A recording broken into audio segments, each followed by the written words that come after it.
It's the Fantasy Friday rundown with your boy, Zachy Sports, and I'm very hungover right now, but I'm going to put numbers up. I'm the Josh Gordon of fantasy football content.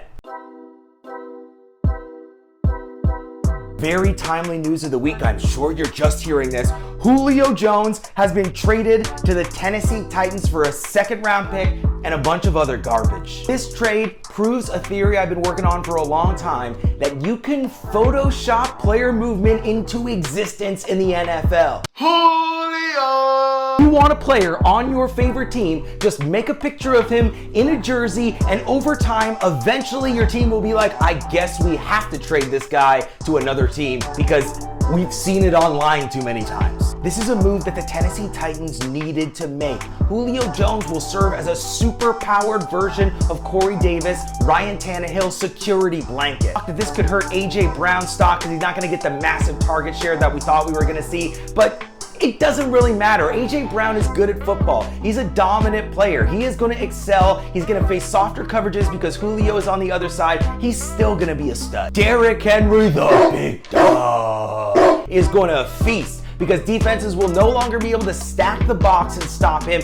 He's going to have another huge year. He's going to be underdrafted again. People are going to take chances on running backs when they can grab the guy who is the best runner of this generation. Calvin Ridley is going to feast in Atlanta. He is going to get a massive target share. Every pass is going to be thrown his way. He is a phenomenal football player. And Arthur Smith is going to craft an offense where they use the power run with Tiger Woods, Mike Davis, and they are going to build something that will be able to feed him and is fucking on for Kyle Pitts, the uber athletic tight end out of Florida. Oh, but Zach, tight ends don't usually do well in their first year. Have you looked at the history of tight ends? O.J. Howard, blah, blah, blah, blah. This is not O.J. Howard. He's not T.J. Hawkinson. Kyle Pitts is the most phenomenal college football player I've ever seen play that position. It doesn't matter what little title is next to what he does. He is a wide receiver. He is a tight end. He is everything. He is the alpha. He is the omega. He's 6'6".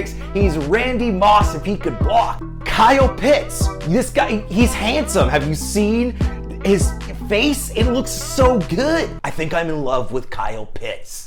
Meanwhile, the Baltimore Ravens extended running back Gus Edwards, giving him 2 years and $10 extra million on his deal. Shout out to the Gus Bus. Great fantasy lesson for you. All through the offseason, you're going to hear a lot of coach speak, especially from Bruce Arians, who thinks that every player that has ever stepped on the field is the greatest thing he's ever seen. You're going to hear a lot of the coach speak. Don't trust what coaches say. You want to know what you need to trust?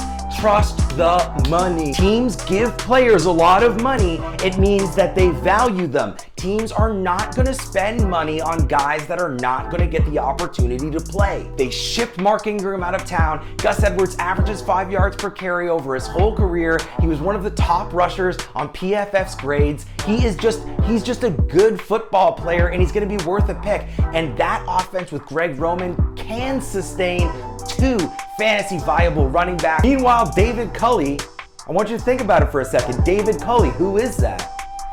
That's the Texans head coach. He said that the team won't be having minicamp this year, and I think it's just a clever ruse for the team to not play. I think they're just going to try and sneak under the radar and just not have a season, and I think I'm in favor of it, actually. There's a lot of drama this week at training camps. Players were talking about vaccines, and on behalf of every football fan in the entire world, I have a message when it comes to NFL players giving their opinions on vaccines. Shut the fuck up.